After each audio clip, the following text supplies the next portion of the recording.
Very good evening, dear students. Welcome back to the video classes of mathematics. So in the class 9, as we know, we have taken the chapter Errand's formula. So in that, we are in the exercise 8.2. So in the last class, we have discussed how the Errand formula can be used to calculate the area of quadrilateral. So ಅದ್ರಲ್ಲಿ ನಾನು first question ನಾನು ತಗೊಂಡಿದ್ವಿ, ಎರಡನೇ question ಅನ್ನ homework ಆಗಿ mention ಮಾಡಿದ್ದೆ. So ಸುಮಾರು ಜನ ಅದಕ್ಕೆ ಹೋಮ್ವರ್ಕ್ ನ ಬರೆದು ಕರೆಕ್ಟ್ ಆದ ಆನ್ಸರ್ನ ಕಳಿಸಿದ್ದೀರಿ. ಸೊ ಯಾರ್ಯಾರು ಈ ಎರಾನ್ ಫಾರ್ಮುಲಾನ ವಿಡಿಯೋಸ್ಗಳನ್ನ ನೋಡೋಕೆ ಸಾಧ್ಯ ಆಗಿಲ್ಲ, ಅವ್ರು ಆದಷ್ಟು ಬೇಗ ನೋಡಿ ಮತ್ತೆ ನೋಟ್ಸ್ಗಳನ್ನ ನೀವು ಕಂಪ್ಲೀಟ್ ಮಾಡ್ಕೋಬೇಕು. ಸೊ ಇವತ್ತಿನ ಕ್ಲಾಸ್ಗೆ ನೀವೆಲ್ಲ ನೋಟ್ಬುಕ್ ಮತ್ತೆ ಪೆನ್ನು ಪೆನ್ಸಿಲ್ನ ರೆಡಿ ಮಾಡಿ ಇಟ್ಕೊಂಡಿದ್ದೀರಾ ಅಂತ ಅನ್ಕೋತೀನಿ. Yes, let us begin the today's class. So as we know, we are in the question number 3. So ಆ ಕ್ವಶನ್ ಅನ್ನ ನಿಮ್ಮ ನೋಟ್ಬುಕ್ ಅಲ್ಲಿ ಬರೀರಿ. ಅಲ್ಲಿ ಕೇಳಿದಾನೆ ಕ್ವಶನ್ ನ, Radha made a picture of an aeroplane. ಒಂದು ಏರೋಪ್ಲೇನ್ ಚಿತ್ರವನ್ನು ಪಿಕ್ಚರ್ ಅನ್ನ ರೆಡಿ ಮಾಡಿದಾಳೆ with the coloured paper. Colour paper ಇಂದ ಅವಳು ರೆಡಿ ಮಾಡಿದಾಳೆ. ಈ ಶೇಪ್ ಅಲ್ಲಿ ಇದೆ. As shown in the figure 8.15. Find the total area of the paper used. ಹಾಗಾದ್ರೆ ಎಷ್ಟು ಪೇಪರ್ ನ ಯೂಸ್ ಮಾಡಿ ಈ ಒಂದು ರಾಕೆಟ್ ನ ಅವಳು ರೆಡಿ ಮಾಡಿದಾಳೆ ಅನ್ನೋದನ್ನ ನಾವು, ಏರೋಪ್ಲೇನ್ ನ ರೆಡಿ ಮಾಡಿದಾಳೆ ಅಂತ ನಾವು ಕ್ಯಾಲ್ಕುಲೇಟ್ ಮಾಡಬೇಕು. ಅಂತಂದ್ರೆ ಈ ಎಲ್ಲಾ ಏರಿಯಾಗಳನ್ನ ನೀವು ಕ್ಯಾಲ್ಕುಲೇಟ್ ಮಾಡ್ಕೋಬೇಕು. ನೋಡು, ಇದು ಟ್ರಯಾಂಗಲ್ ಶೇಪ್ ಇದೆ, ಇದು ಟ್ರಯಾಂಗಲ್ ಶೇಪ್, ಇದು triangle shape, this is the rectangular shape and this is trapezium shape. ಈಗ ಎಲ್ಲಾ ಪೋರ್ಷನ್ ಅನ್ನ ಏರಿಯಾನ ಸೆಪರೇಟ್ ಆಗಿ ಕಂಡಿಡಿದು ಎಲ್ಲಾನು ಕೂಡಿದ್ರೆ, so we will get the area of this coloured sheet that is in the shape of aeroplane. Right. So ಇವಾಗ ನಾವು take the first portion, the area of 1. ಇದು ರೋಮನ್ ಲೆಟರ್ ಅಲ್ಲಿ 1 ಅಂತ ಮೆನ್ಷನ್ ಮಾಡಿದ್ದಾನೆ, ಅದನ್ನ ನಾನು 1 ಅಂತ ತಗೊಂಡಿದ್ದೇನೆ. So here it is in the shape of, ನೋಡಿ ಈಗ ಇದು 1 ಸೆಂಟಿಮೀಟರ್ ಇದೆ ಅನ್ನೋದಾದ್ರೆ ದಿಸ್ ಆಲ್ಸೋ 1 ಸೆಂಟಿಮೀಟರ್. ಮತ್ತೆ ಇದು ಐಸು ಎರಡೂ ಕಡೆ ಒಂದೇ ಶೇಪ್ ಇರೋದ್ರಿಂದ ದಿಸ್ ಆಲ್ಸೋ 5 ಸೆಂಟಿಮೀಟರ್. ಅಂದ್ರೆ ಟ್ರಯಾಂಗಲ್ ನ ಮೂರು ಸೈಡ್ಸ್ ನಮಗೆ ಗೊತ್ತಾಯ್ತು, ಇದು 5, 1, 5.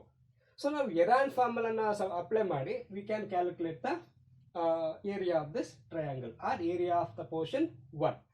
ಸೊ ಈ ರೀತಿ ತಗೊಂಡ್ರೋಣ, area of portion 1. So here a equal to 5, b equal to 5, c equal to 1. ಆ ಮೂರು ಸೈಡ್ಸ್ಗೆ ಒಂದೊಂದು ವ್ಯಾಲ್ಯೂಸ್ ನಾನು ಅಸೈನ್ ಮಾಡಿದ್ದೀನಿ. So as we know, we need to calculate the value of S. The value of S means A plus B plus C divided by 2. So ಎರಡನ್ನು ಸಬ್ ಮಾಡ್ಕೊಳ್ಳಿ. So ಎಷ್ಟಾಗುತ್ತೆ ಇದು 5 plus 5 plus 1. So divided by 2, that is 11 by 2. 11 by 2 ಅಂತ ಹೇಳಿದ್ರೆ yes, sorry, that is 5.5. ಕರೆಕ್ಟಾ? Yes. S value ಸಿಕ್ತು. Now by Errand formula, area of triangle that is equal to the square root of S minus A, S minus B, S minus C. Substitute the values. So S value is 5.5. 5.5 minus A value ಎಷ್ಟಿದೆ? 5. 5.5 minus A value, B value is also 5. 5.5 minus C value is 1.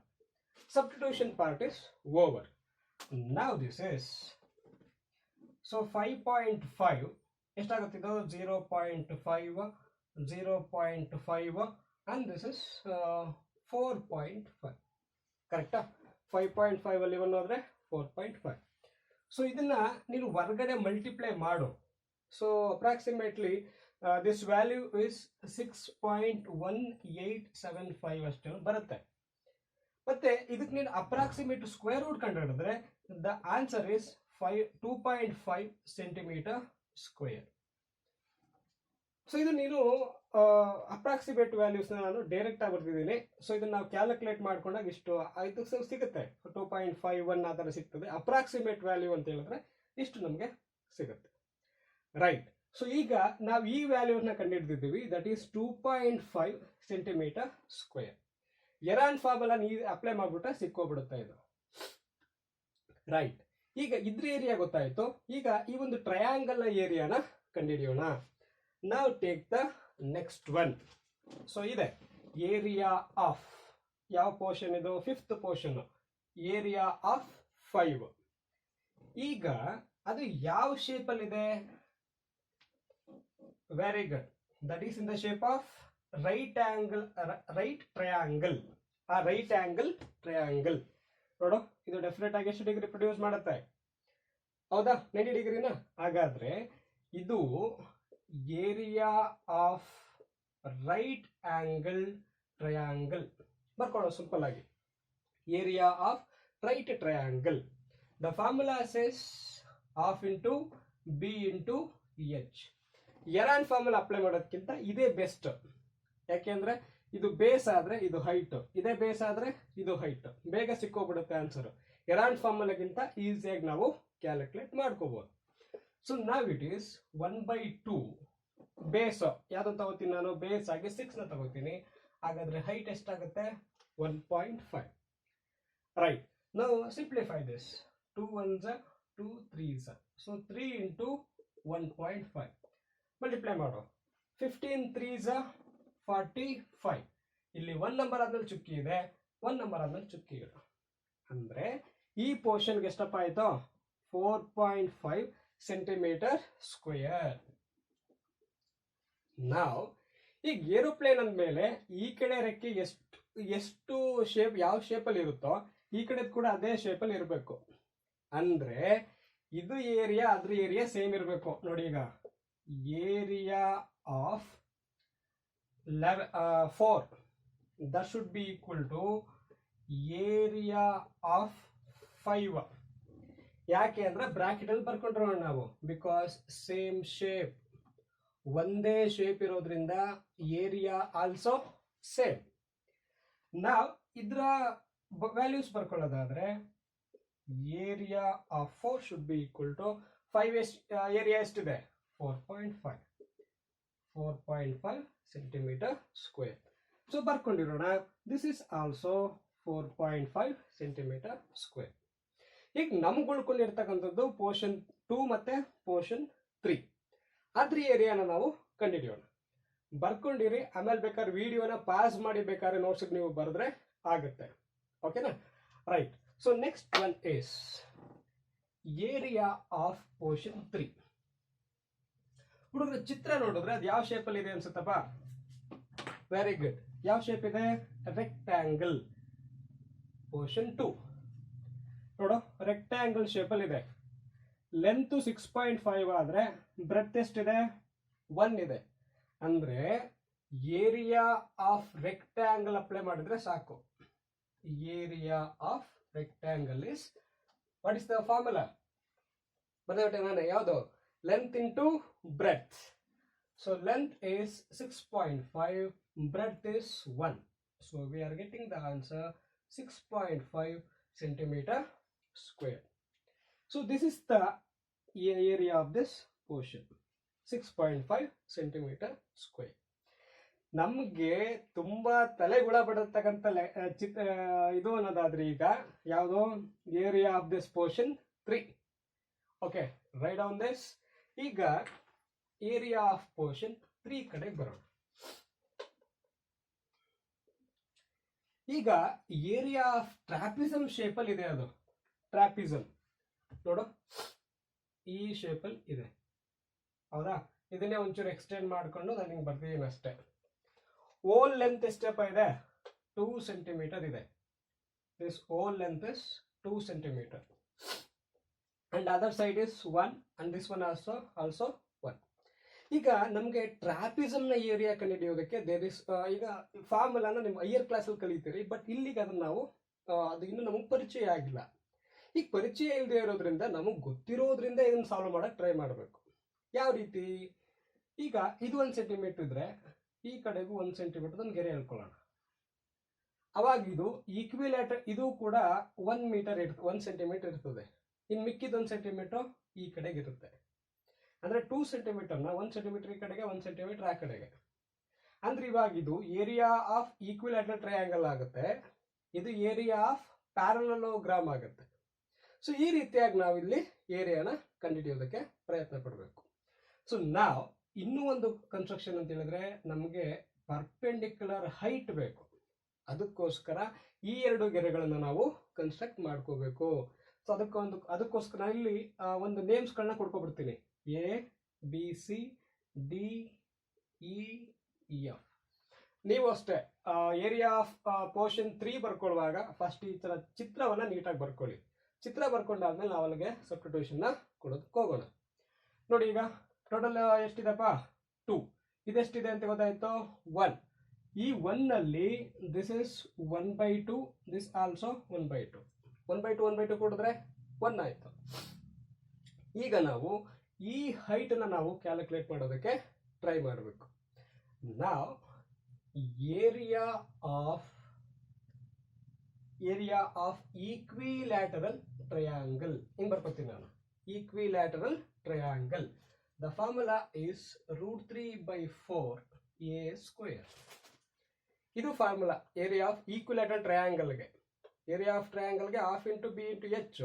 ಅದೇನಾದ್ರೂ equilateral 3 sides equal ಆದ್ರೆ ಈ ಫಾರ್ಮುಲಾನ ನಾವು ಬಳಸ್ಕೋಬೇಕು.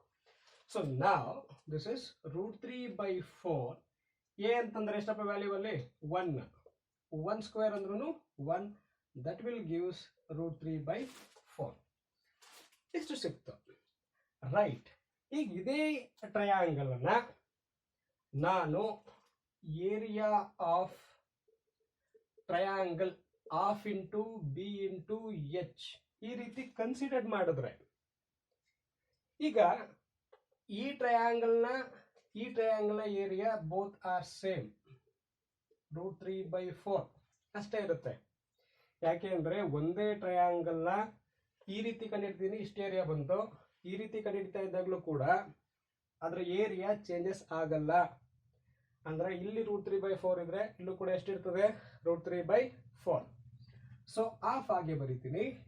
Base length ಎಷ್ಟಪ್ಪ ಇದೆ? So total length ಎಷ್ಟಿದೆ? ಇದು 1. Height we don't know, that should be calculated. Height ನಾವು ಕಂಡುಹಿಡಿಯಬೇಕು. ಕ್ರಾಸ್ ಮಲ್ಟಿಪ್ಲಿಕೇಶನ್ ಮಾಡ್ಕೊಳ್ಳೋಣ. ಸೊ ಈ ಕಡೆ ಎಚ್ ಮಾತ್ರ ಉಳಿದ್ರೆ 2 × √3 /4 ಆಯ್ತು. ಕರೆಕ್ಟಾ? ಬಟ್ ಈಗ ಸಿಂಪ್ಲೆಸ್ಟ್ ಫಾರ್ಮ್ ತಂದ್ರೆ 2 1s 2 2s. So height is √3/2. Height is √3/2. ಈಗ ಇದನ್ನ ಹೈಟ್ ನಮಗೆ ಈ ಲೆಂತ್ ಎಷ್ಟಿದೆ ಅನ್ನೋದಾದ್ರೆ √3/2. ಹೈಟ್ ನಮಗೆ ಗೊತ್ತಾಯ್ತು. ರೈಟ್. ಈಗ ನಾವು ಇಷ್ಟೆಲ್ಲ ಪ್ರಯತ್ನ ಪಟ್ಟಿದ್ದು ಯಾಕೆ ಅನ್ನೋದಾದ್ರೆ ನಿನಗೆ ಅರ್ಥ ಆಗಿದೆ ಹೈಟ್ ಎಷ್ಟು ಅಂತ ತಿಳ್ಕೊಳ್ಳೋಕೆ ಪ್ರಯತ್ನ ಪಟ್ಟಿದ್ದೀವಿ ನಾವು. ಇವಾಗ ಹೈಟ್ ಸಿಕ್ಕದ ಮೇಲೆ ನಾವು ಫುಲ್ ಏರಿಯಾ ಎಷ್ಟು ಬರುತ್ತೆ ಅಂತ ನಾವು ಕ್ಯಾಲ್ಕುಲೇಟ್ ಮಾಡ್ಕೋಬಹುದು. ನೋಡು, ಏರಿಯಾ ಆಫ್ ಟ್ರಾಪಿಸಮ್ ಈ ರೀತಿ ಬರ್ಕೋ. Area of trapezium. So that is equal to formula, ಇದು ಅಭ್ಯಾಸ ಮಾಡ್ಕೋಬೇಕು. ಹೇಳ್ತೀನಿ ಏನಿದು ಅಂತ. Half into a plus b into h. H ಅಂತ ಹೇಳಿದ್ರೆ ಪರ್ಪೆಂಡಿಕ್ಯುಲರ್ ಹೈಟ್, ಮತ್ತಿದು ಎ ಅಂಡ್ ಬಿ ಅಂತ ಹೇಳಿದ್ರೆ ದ ಲೆಂತ್, ಪ್ಯಾರಲಲ್ ಸೈಡ್ಸ್ ನ ಲೆಂತ್ ಎಷ್ಟು ಅಂತ ನೀನು ತಗೋಬೇಕು. Right. So height value a plus b ವ್ಯಾಲ್ಯೂನ, right. So h value that is we are getting √3/2. A ಮತ್ತೆ ಬಿ ಅಂತ ಅನ್ನೋದಾದ್ರೆ ಈ ಒಂದು ಪ್ಯಾರಲಲ್ ಸೈಡ್ಸ್ ಅಂದ್ರೆ ಎ ಎಫ್ ಲೆಂತ್ ಒಂದು ಎ ಆದ್ರೆ ಬಿ ವ್ಯಾಲ್ಯೂ ಯಾವ್ದಾಗುತ್ತೆ? ಈ ಬಿ ಲೆಂತ್. ಈ ಪ್ಯಾರಲಲ್ ಸೈಡ್ಸ್ ಗಳೇನಿದೆಯೋ ಅದ್ರ ಲೆಂತ್ ನ ಒಂದನ್ನ ಎ ಅಂತ ಅನ್ಕೋತೀವಿ, ಒಂದನ್ನ ಬಿ ಅಂತ ಅನ್ಕೋತೀವಿ. ಸೊ ಸಬ್ಸ್ಟಿಟ್ಯೂಷನ್ ಕೊಡಿ. ಸೊ ಆಫ್ ಎ ಅಂತಂದ್ರೆ 1, ಬಿ ಅಂತ ಹೇಳಿದ್ರೆ 2 ಚಿತ್ರದ ಪ್ರಕಾರ. So height ಎಷ್ಟಿದೆಪ್ಪ? √3/2. ಸೊ ಇವಾಗ ಇದನ್ನ ಸಿಂಪ್ಲೆಸ್ಟ್ ಫಾರ್ಮ್ ತಗೊಂಡು ಬನ್ನಿ. So this is 2 + 1 is 3. 3√3 /4. ಈ ರೀತಿಯಾದ ಆನ್ಸರ್ ನಮಗೆ ಸಿಕ್ತು. ರೈಟ್. ಸೊ ಇವಾಗ ಇದನ್ನ 3/4 ಅಂತ ಹೇಳಿದ್ರೆ ದಟ್ ಈಸ್ ಮುಕ್ಕಾಲು ಅಂತ. ಮುಕ್ಕಾಲು ಅನ್ನೋದಾದ್ರೆ 0.75 √3 ಸೆಂಟಿಮೀಟರ್ ಸ್ಕ್ವೇರ್. ಇಷ್ಟು ಆನ್ಸರ್ ನಮಗೆ ಸಿಕ್ತು. ಈಗ ಈ ಪೋರ್ಷನ್ಗೆ ಲೆಂತ್ ಎಷ್ಟು ಅನ್ನೋದಾದ್ರೆ 0.75 √3. ಇಷ್ಟಿದೆ ಅಂತ ಗೊತ್ತಾಯ್ತು. ಹುಡುಗರ ಎಲ್ಲ ಪೋರ್ಷನು ನಾವು ಕಂಡಿಡಿದ ಮೇಲೆ ಈಗ ಆ ರಾಧ ಮಾಡಿರ್ತಕ್ಕಂಥ ಏರೋಪ್ಲೇನ್ ಏರಿಯಾ ಬೇಕು ಅನ್ನೋದಾದ್ರೆ ಇವೆಲ್ಲ ಸಮ್ ಆಗಬೇಕು. ಸೊ ನಾವು ದ ಆನ್ಸರ್ ಬರೆಯೋದು ಹೇಗೆ ಅನ್ನೋದಾದ್ರೆ ದ ಏರಿಯಾ ಆಫ್ ಏರೋಪ್ಲೇನ್ ಅಲ್ಲಿರೋ ಸೆಂಟೆನ್ಸ್ ಬಳಸ್ಕೊಳ್ಳಿ. ಬರ್ಕೊಳ್ಳೋಣ. Total area of aeroplane that is equal to the area of 1 plus ಎಷ್ಟಿದೆ ಪೋರ್ಷನ್ ಅಲ್ಲಿ ಎಸ್ ಅಷ್ಟನ್ನು ಬರ್ಕೊಳ್ಳೋಣ. ಇಷ್ಟನ್ನು ನಾವು ಸಮ್ ಮಾಡ್ಕೋಬೇಕು. Right the values. That is ಒಂದು 2.5 ನೆಕ್ಸ್ಟ್ ಸೆಕೆಂಡ್ ಅದು 6.5 ಪ್ಲಸ್ 3 ಇಲ್ಲಿ √3 ಇದೆ. ಇದನ್ನ 0.7 ಅಂತ ಅನ್ಕೊಳ್ಳಿ. ಮಲ್ಟಿಪ್ಲೈ ಮಾಡ್ಕೊಬಿಡಿ. 0.75 ಇಂಟು 1.7 1.7. ಸೊ ಮಲ್ಟಿಪ್ಲೈ ಮಾಡ್ಕೊಬಿಡಿ ಎಷ್ಟಾಗುತ್ತೆ ನೋಡಿ. ಸೊ ಕಡೆ ತಗೊಳ್ಳೋದಾದ್ರೆ 35 3. ಸೊ 7 7s 49 49 ಪ್ಲಸ್ 3 ಅನ್ನೋದಾದ್ರೆ 52. ಸೊ 75. ಸೊ 5 9 7 7 ಪ್ಲಸ್ 5 ಅಂತ ಹೇಳಿದ್ರೆ 12. ಸೊ 3 ಚುಕ್ಕಿ ಆದ್ಮೇಲೆ ಪಾಯಿಂಟ್ ಇಡು. ಸೊ ಇಲ್ಲಿಂದ 1 ಚುಕ್ಕಿ, ಇಲ್ಲಿಂದ 2 ಚುಕ್ಕಿ. ಸೊ 1.1295 1.295. ಯಾಕೆಂದ್ರೆ √3 ಎಲ್ಲ ಕಡೆ ಪಾಯಿಂಟ್ ಇತ್ತಲ್ವಾ, √3 ಬೇಡ ಅಂತೇಳಿ ಅದ್ರ ವ್ಯಾಲ್ಯೂಸ್ನ ಅಪ್ಲೈ ಮಾಡ್ಕೊಬಿಟ್ಟಿದ್ದೇನೆ ಅಷ್ಟೇ ನಾನು. ರೈಟ್. ಸೊ ನೆಕ್ಸ್ಟ್ 4 ಎಷ್ಟಪ್ಪ? 4.5. This also 4.5. ಸೊ ನಾವು ಎಲ್ಲ ಡೆಸಿಮಲ್ ಇರೋದ್ರಿಂದ ನೇರು ಬರ್ಕೊಂಡು ಕೂಡು. ಸೊ 2.5 6.5 1.295 4.5 4.5 ಇಲ್ಲಿವರೆಗೆ ಸೇಮ್ ನೋಡು. 5 ಪ್ಲಸ್ 5 10 12 17 17 ಅಂತಾರೆ 22. So 22 2 carry. Now that is 8 9 13 13 ಅಂದ್ರೆ 17 17 ಅಂತಂದ್ರೆ 17 18 19. So answer is 19.295 centimeter square. So this is the answer for this question. So now let us verify this with exercise. ಎಷ್ಟಿದೆ ನೋಡೋಣ, ಕೀ ಆನ್ಸರ್ ಎಷ್ಟಿದೆ, ಎಷ್ಟು ಕೊಟ್ಟಿದ್ದಾರೆ ನೋಡ್ಕೊಳ್ಳೋಣ. ಲಾಸ್ಟಲ್ಲಿ ಕೀ ಆನ್ಸರ್ಗಳನ್ನ ಕೊಟ್ಟಿರ್ತಾನೆ, ನೀವು ಬೇಕಾದ್ರೆ ವೆರಿಫೈ ಕೂಡ ಮಾಡ್ಕೋಬಹುದು. ಎಷ್ಟಿದೆ? 19.4 ಇಂತಿದೆ, ನಮ್ದು 19.3 ಬಂದಿದೆ. ಓಕೆ, ಪಾಯಿಂಟ್ ಸಮಥಿಂಗ್ ವ್ಯತ್ಯಾಸ ಇದೆ, ಸಮಸ್ಯೆ ಇಲ್ಲ. ಬ್ರಾಕೆಟ್ ಅಲ್ಲಿ ಅಪ್ರಾಕ್ಸಿಮೇಟ್ಲಿ ಅಂತ ಮೆನ್ಷನ್ ಮಾಡಿ ಬನ್ನಿ. So this is how we have to calculate that question number 3. Now come to the question number 4. So ಇದೇ ಲೆಕ್ಕ ಜಾಸ್ತಿ ಟೈಮ್ ಹಿಡಿದಿದೆ, ಬಟ್ ಇನ್ನೊಂದು ಲೆಕ್ಕ ತಗೊಳ್ಳೋಣ. So try to understand question number 4. Write down that.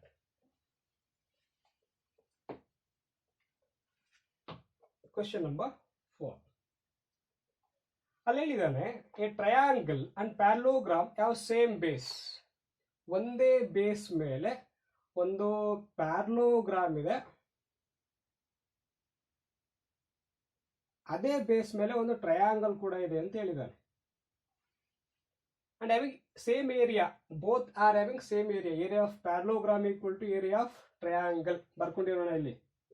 Area of parallelogram that is equal to area of triangle, that is given. If the sides of the triangle are, ಒಂದು ಇದು 28 centimetre ಆದರೆ ಇನ್ನೊಂದು 26, ಇನ್ನೊಂದು 30 ಮತ್ತೆ ಹೇಳಿದ್ದಾನೆ. And parallelogram stands on the base. ಈ ಪ್ಯಾರಲೋಗ್ರಾಮು 28 ಮೇಲೆ ಇದೆ ಅಂತ ಕೇಳಿದ್ದಾನೆ. ಹಾಗಾದ್ರೆ height of the parallelogram is question mark. So this is the rough diagram for this question. ಈಗ ನೀವು ಈ ಕೊಟ್ಟಿರ್ತಕ್ಕಂಥ ಡೇಟಾ ಬಳಸ್ಕೊಂಡು ಇದ್ರ ಹೈಟ್ ನಾನು ಕ್ಯಾಲ್ಕುಲೇಟ್ ಮಾಡಬೇಕು. ನೋಡಿದ ತಕ್ಷಣ ನಮಗೆ ಫಾಸ್ಟ್ ಆಗಿ ಎರಾನ್ ಫಾರ್ಮುಲಾ ಇಲ್ಲಿಗೆ ಅಪ್ಲೈ ಮಾಡಿದ್ರೆ ಏರಿಯಾ ಆಫ್ ಟ್ರಯಾಂಗಲ್ ಸಿಗುತ್ತೆ ಅಂತ ಗೊತ್ತಾಗ್ಬಿಡುತ್ತೆ. ಎ ಬಿ ಸಿ ಕೊಟ್ಟಿದ್ದಾನೆ. ಎರಾನ್ ಫಾರ್ಮುಲಾ ಇಂದ ಈ ಟ್ರಯಾಂಗಲ್ ಏರಿಯಾ ಕಂಡುಹಿಡ್ಬೋದು. ಬರ್ಕೊಂಬೋಣ. First a equal to 28, b equal to 26, c equal to 30. S ಕಂಡುಹಿಡ್ಕೊಳ್ಳೋಣ.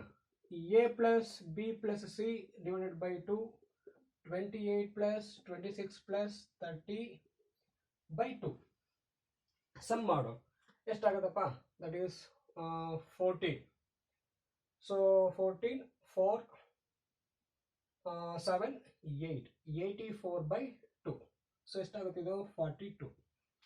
ಸಿಗೋಯ್ತಾ? Right. By Heron formula, area of triangle is the square root of s minus a, s minus b, s minus c. Substitute. S ಎಷ್ಟಿದೆ? 42. 42 minus 28, 42 minus 26, 42 minus 30. So ಎಷ್ಟಾಗುತ್ತೆ ನೋಡಿ ಇವಾಗ? 42. 42 ಅಲ್ಲಿ 28 ಕಳಿಬೇಕು. So 12 ಅಲ್ಲಿ 8 ಹೋದ್ರೆ 4. So 3 ಅಲ್ಲಿ 2 ಹೋದ್ರೆ 1, 14. So 12 ಅಲ್ಲಿ 6 ಹೋದ್ರೆ 6. ಸೊ 3 ನಲ್ಲಿ 2 ಹೋದ್ರೆ 1, 16. So that is 2, that is 1. So ಈ ರೀತಿಯಾಗಿ ನಮಗೆ ಸಿಕ್ತು. ಈಗ ಇದನ್ನ ಯಾವ ರೀತಿಯಾಗಿ ಸ್ಪ್ಲಿಟ್ ಮಾಡ್ಕೋತೀವಿ ನೋಡಿ. ಲಾಸ್ಟ್ 42 ಇದೆ. ಯಾವ ರೀತಿಯಾಗಿ ಸ್ಪ್ಲಿಟ್ ಮಾಡ್ಕೊಂಡ್ರೆ ಹೆಲ್ಪ್ ಆಗುತ್ತೆ ನೋಡಿ. ರೈಟ್. ನಾನು ಇದನ್ನ ಈ ರೀತಿಯಾಗಿ ಸ್ಪ್ಲಿಟ್ ಮಾಡ್ಕೊಂಡಿದ್ದೀನಿ. ಸೊ 42, 6 7 42, 14 7 2 14, 16 4 4 16, 12 6 2. ಈಗ ಎಲ್ಲ ನಂಬರ್ಗಳು ಎರಡೆರಡು ಸಲ ರಿಪೀಟ್ ಆಗಿದೆ ನೋಡಿ ಒಂದ್ಸಲ. So 6 square, 7 square, so 2 square, 4 square. So ನಾವು ಎಲ್ಲ ಕಡೆ ಸ್ಕ್ವೇರ್ ಸ್ಕ್ವೇರ್ ಕ್ಯಾನ್ಸಲ್ ಆಗಿ 6 7 2 4 ಅಂತ ಬಂತು. ಸೊ ಹೇಳಿದ್ದಾನೆ ಇವಾಗ 6 7 42, 4 2 8. ಸೊ 6 2 16, 1 ಕ್ಯಾರಿ, 6 4 32, 32 ಪ್ಲಸ್ 1 ಅಂತ ಹೇಳಿದ್ರೆ 33. So that is 336 centimetre square. ಈ ರೀತಿಯಾದ ಆನ್ಸರ್ ನಮಗೆ ಸಿಕ್ತು. ಈಗ ಅವನು ಹೇಳಿದ್ದಾನೆ area of parallelogram that is equal to area of triangle ಅಂತ ಹೇಳ್ಬಿಟ್ಟಿದ್ದಾರೆ. ಆ ಡೇಟಾವನ್ನು ನಾವು ಬಳಸ್ಕೊಳ್ಳೋಣ. ರೈಟ್. ಇದೆಲ್ಲ ಬರ್ಕೊಂಡಾದ್ಮೇಲೆ ಬರ್ಕೊಳ್ಳೋಣ. Given area of parallelogram that is equal to area of triangle. Area of triangle ಎಷ್ಟು ಸಿಕ್ತು? 336. Area of parallelogram formula, there is a formula that is base into perpendicular height ಅಂತ ಒಂದು ಫಾರ್ಮುಲಾ ಇದೆ. ಅಭ್ಯಾಸ ಮಾಡ್ಕೋಬೇಕು ನೀನು. ಪ್ಯಾರಲೋಗ್ರಾಮ್ನ ಡೆಫಿನೇಷನ್ ಫಾರ್ಮುಲಾ ಏನು? ಏರಿಯಾ ಕಂಡುಹಿಡಿಯೋಕೆ ಬೇಸ್ ಇಂಟು ಹೈಟ್. ಬೇಸ್ ಎಷ್ಟಿದೆ? 28. height we don't know, keep aside. So 336. So now ಯಾವುದನ್ನು ಕಂಡುಹಿಡಿಯಬೇಕೋ ಅದನ್ನು ಇಲ್ಲೇ ಉಳಿಸ್ಕೊಳ್ಳೋಣ. 336 by 28. ಇದು ಎಷ್ಟನೇ ಸಲಕ್ಕೆ ಡಿವೈಡ್ ಆಗುತ್ತೆ ಅನ್ನೋದನ್ನ ಚೆಕ್ ಮಾಡ್ಕೋಬೇಕು ನೀನು. ಸೊ ಇಲ್ಲಿ 8 ಇದೆ, ಇಲ್ಲಿ 26 ಬರಬೇಕು ಅಂತಂದ್ರೆ ಯಾವ್ದು ಒಂದ್ಸಲ ಹಿಂಗೆ ಚೆಕ್ ಮಾಡ್ಬಿಡು. 28 3 ಎಷ್ಟಿದೆ? 28 1 28. ಸೊ 33ರಲ್ಲಿ 28 ಹೋದ್ರೆ 10 3 ಇತ್ತಾಗ 2 ಅಂದ್ರೆ 5, 56 ಆಯ್ತು. ಸೊ 28 2 56. ಸೊ ಅಂದ್ರೆ 28 1 28 12. ಸೊ ಫಾರ್ ದಿಸ್ ಕ್ವಶನ್ ಅವನು ಹೈಟ್ ಎಷ್ಟು ಅಂತ ಕ್ವಶನ್ ಕೇಳಿದ್ದ. ಹೈಟ್ ಎಷ್ಟು ಬತ್ತಪ್ಪ? 12 ಸೆಂಟಿಮೀಟರ್ ಬತ್ತು. ಹುಡುಗ್ರ, ಇವೆರಡು ಲೆಕ್ಕಗಳು ತುಂಬಾ ಲೆಂತಿ ಇರೋದ್ರಿಂದ ಇವತ್ತಿನ ಕ್ಲಾಸಲ್ಲಿ ಬರೀ ಎರಡೇ ಲೆಕ್ಕಗಳನ್ನ ನಾವು ಸಾಲ್ವ್ ಮಾಡಿದ್ದೀವಿ. ನೋಟ್ಸ್ನ ನೀಟಾಗಿ ಬರೀರಿ, ಅದರ ಫೋಟೋಸ್ನ ನನಗೆ ಕಳಿಸ್ಕೊಡಿ. ಓಕೆ, ಇನ್ನು ಆ 5th ಕ್ವಶನ್ ಅನ್ನ ಟ್ರೈ ಟು ಸಾಲ್ವ್ ದ್ಯಾಟ್, ಪ್ರಯತ್ನ ಪಡಿ. ಆ 6th ಕ್ವಶನ್ ಈ ರೀತಿಯಾಗಿ ಒಂದು ಚಿತ್ರ ಬರ್ಕೊಳ್ಳಿ. ಆಮೇಲೆ ಎರಾನ್ ಫಾರ್ಮುಲಾ ಹೇಗೆ ಅಪ್ಲೈ ಮಾಡೋದು ನೋಡಿ, ಆ ರೀತಿಯಾಗಿ ಕ್ಯಾಲ್ಕುಲೇಟ್ ಮಾಡಿ. ಓಕೆನಾ? Yes, all the best for your all online classes. Okay, all the best.